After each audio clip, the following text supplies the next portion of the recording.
How did a punk rocker go from anthems about anarchy to a completely different public image? This is the story of how Johnny Rotten became John Lydon, the left turn legend. That's next on Track by Track. Hey everybody, my name's Kyle and this is Left Turn Legends on Track by Track, a series where we look at some of the biggest names in music and examine the moment when they abandoned their signature sound to do something completely different.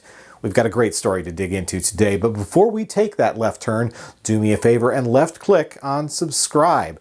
That way you won't miss future episodes, album reviews, and much, much more. When it comes to the genre of punk rock, there is perhaps no band more famous, or perhaps infamous, than the Sex Pistols. This brash British quartet took the UK and the world by storm in the late 70s and built a lasting legacy upon a foundation of larger-than-life personas, vulgar behaviors, and a complete abandon of authority and cultural norms. They released just one studio album, yet in 2006 they were inducted into the Rock and Roll Hall of Fame, an honor they famously rejected in the most punk rock way possible. Stories about Pistols bad boy Sid Vicious have become the stuff of legend, yet the band's frontman, Johnny Rotten, was nearly as abrasive. Yet where Vicious seemed to embrace anarchy simply for the sake of anarchy, Johnny Rotten tended to stand more on his principles.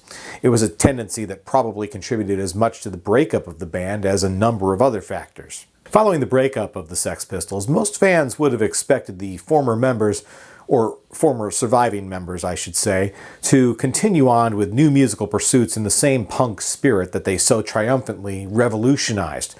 Yet Johnny Rotten went in a very different direction.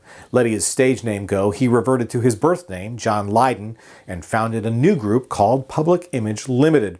Fronting that group, Lydon brought the same manic, cartoonish lead vocal style to the music, but that's about the only thing that remained the same in their sound. Gone was the utter chaos and noise of the Sex Pistols, replaced by a band of musicians far more steeped in their craft, with an ear toward musical experimentation. This included one of the founding members of another seminal band sometimes referred to as punk, former Clash guitarist John Lydon. Together, John Lydon and Image Ltd. Were on the forefront of the post-punk movement. They infused their music with dance beats and found a whole new audience with new wave fans and alternative radio listeners.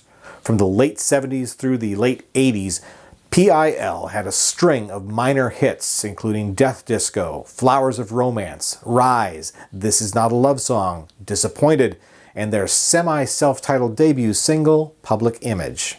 Lydon's musical career faded quite a bit in the decades that followed. He's ended up being seen more as a UK TV personality than anything else, which seems a bit ironic.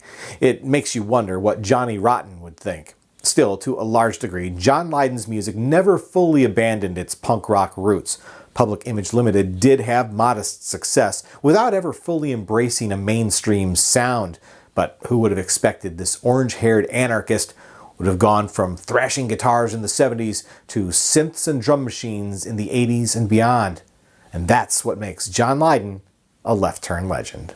Once again, my name's Kyle, and this has been Track by Track. If you like this video, please be sure to give it a thumbs up, plus check out some of these other videos below that I think you might also enjoy. And of course, be sure to click subscribe, because true music fans always want new releases the day they come out. Thanks for watching, and I'll see you next time.